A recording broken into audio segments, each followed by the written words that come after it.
बहुत समय पहले की बात है। एक हरे भरे जंगल में विभिन्न प्रकार के पक्षी रहते थे। उनमें से एक थी छोटी पर बेहद चतुर चिड़िया जिसका नाम था चातकी। चातकी के बारे में कहा जाता था कि वह न केवल तेज उड़ान भरती है बल्कि अत्यधिक बुद्धिमान भी है। उसके इसी गुण के कारण जंगल के सारे पक्षी उसकी प्रशंसा करते थे। लेकिन कुछ पक्षी उससे ईर्ष्या भी करते थे, खासकर गरुड़ जो अपनी ताकत और तेज उड़ान के लिए जाना जाता था।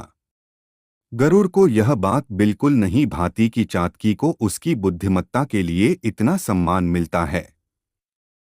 एक दिन गरुड़ ने चातकी से कहा, तुम अपने आप को बहुत बुद्धिमान समझती हो, लेकिन याद रखना, जंगल का सबसे शक्तिशाली और तेज उड़ने वाला पक्षी मैं हूं।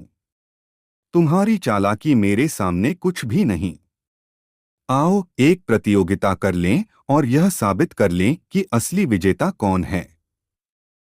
चातकी गरुड़ की चुनौती सुनकर शांत रही। वह जानती थी कि गरुड़ बलवान और तेज उड़ने वाला पक्षी है, लेकिन चातकी ने अपनी बुद्धि और चतुराई पर भरोसा किया। उसने गरुड़ की चुनौती स्वीकार करते हुए कहा, ठीक है गरुड़, मैं तुम्हारी चुनौती स्वीकार करती हूँ। हम दोनों एक प्रतियोगिता करेंगे। गरुड़ ने प्रतियोगिता की शर्त बताई, हम दोनों सूरज उगने के साथ उड़ान भरेंगे और पहाड़ के उस पार बहने वाली नदी तक पहुंचेंगे। जो भी पहले वहां पहुंच जाएगा वही विजेता होगा। चातकी ने सहमति में सिर हिलाया, लेकिन उसकी आंखों में एक चतुराई भरी चमक थी। उसने समझ लिया था कि गरुड़ शारीरिक बल के दम पर प्रतियोगिता जीतने की कोशिश करेगा, जबकि उसे अपनी बुद्धिमत्ता का सहारा लेना होगा। अगले दिन सूरज उगने के साथ ही प्रतियोगिता शुरू हुई।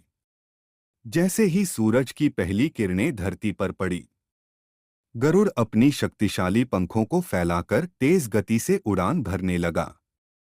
वह आसमान में बहुत ऊंचा और तेज उड़ रहा था।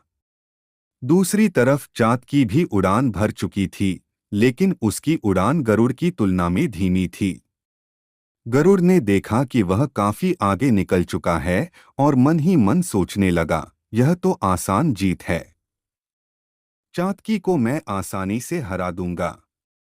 गरुड़ ने अपनी गति बढ़ाई और कुछ ही देर में चातकी की नजर से ओझल हो गया।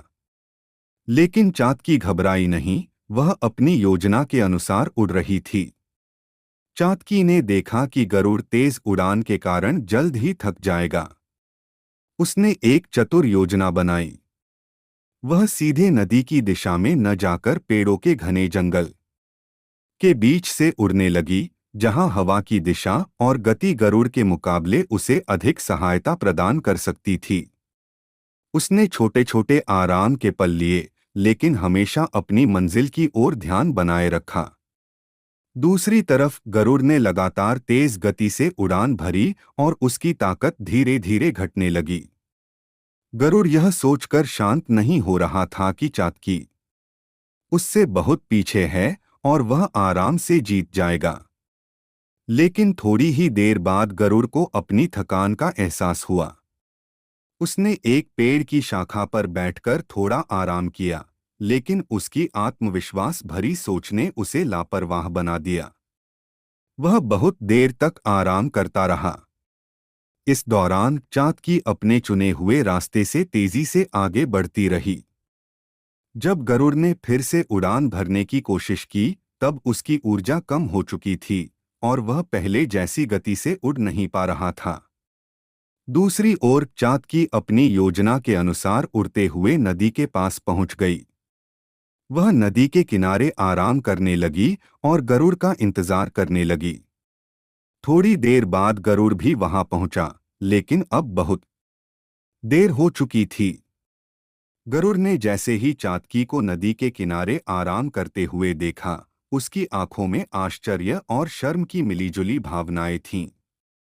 वह गहरी सांस लेते हुए बोला, मैंने सोचा था कि मैं ताकत और गति के दम पर जीत जाऊंगा, लेकिन तुमने अपनी चतुराई से बाजी पलट दी। चातकी ने मुस्कुराते हुए कहा, गरुड़, सिर्फ ताकत ही सब कुछ नहीं होती। चतुराई और सही योजना भी उतनी ही जरूरी होती है। मैंने अपनी सीमाओं को समझा और उसी के अनुसार अपनी योजना बनाई। गरुड़ ने अपनी हार मान ली और कहा, तुम सचमुच बुद्धिमान हो चातकी। तुमने मुझे सिखाया कि कभी कभी कम ताकतवर होना भी जीत का कारण बन सकता है, अगर उसके साथ चतुराई हो। इस प्रतियोगिता के बाद जंगल के सभी पक्षियों ने चातकी की चतुराई की प्रशंसा की और गरुड़ ने भी उसे अपना साथी मान लिया। इस कहानी से सभी ने यह सीखा कि सिर्फ शक्ति और गति ही नहीं, बल्कि समझदारी और सही योजना से भी बड़े लक्ष्य हासिल किए जा सकते हैं। चाहे आप छोटे और कमजोर क्यों न हो, अगर आप सही तरीके से सोचें और काम करें, तो आप किसी भी चुनौती का सामना कर सकते हैं।